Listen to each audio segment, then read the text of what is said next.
Manda-me voltar para a minha terra. Ora viva pessoal, ora viva! Não ser bem-vindo ao canal, meu nome é Nilton Levi. Para quem não é inscrito, me convido a subscrever. E mais uma vez, no tabelita fala sobre o caso de Giovanni. Se namorada, partilha um slide na rede social, onde que se te emociona pessoas.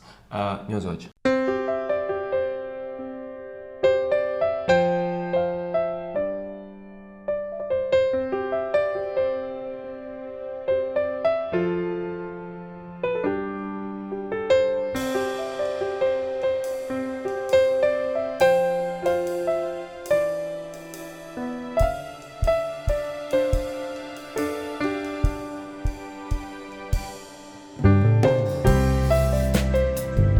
O pai de Giovanni também já pronuncia sobre esse caso. Numa reportagem de TCV, é possível ouvir ele falar sobre esse caso. Nós hoje. Vamos agora conferir as últimas novidades sobre o espancamento mortal de Giovanni. O pai do jovem estudante do Politécnico de Bragança conversou hoje com a Rádio de Cabo Verde para expressar que o filho viveu momentos de terror e pedir que a justiça seja célere. A família está a receber todo o apoio da instituição de ensino onde Giovanni estudava. O Estado de Cabo Verde está a patrocinar o apoio jurídico.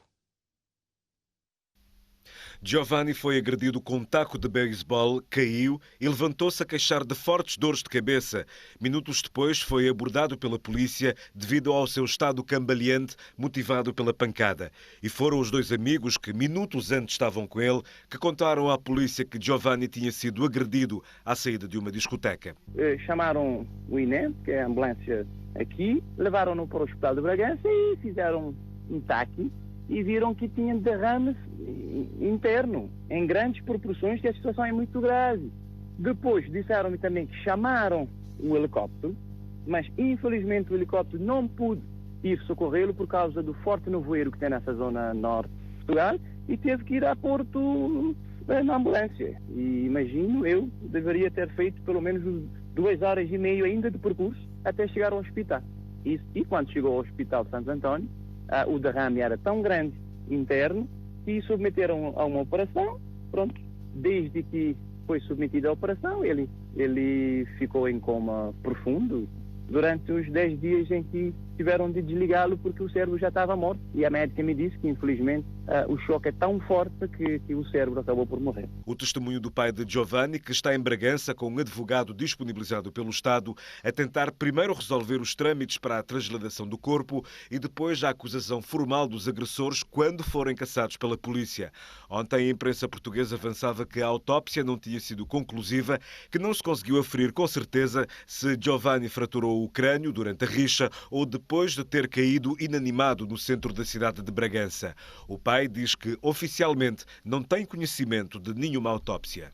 Não recebi para casa nenhuma informação. Eu apenas ouvi na comunicação social que o resultado da autópsia foi inconclusiva. Mas eu, pessoalmente, volto a repetir, não recebi qualquer informação de ninguém, nem do Instituto Nacional de Medicina Legal, nem da Polícia Judiciária. Ainda não há uma data para a transladação do corpo de Giovanni para Cabo Verde. A Polícia Judiciária Portuguesa está a investigar o caso. Várias testemunhas já foram ouvidas, mas ainda não foi feita nenhuma detenção. As autoridades diplomáticas de Cabo Verde e Portugal também estão a acompanhar o caso. Além da família de Giovanni, várias pessoas têm manifestado na rede social para mostrar sua indignação com esse triste acontecimento. E tudo apela para a justiça. No fim desse vídeo, eu quero mandar mais uma vez abraço para a família de esse jovem e para que eles encontrem luz nesse momento escuro. One love.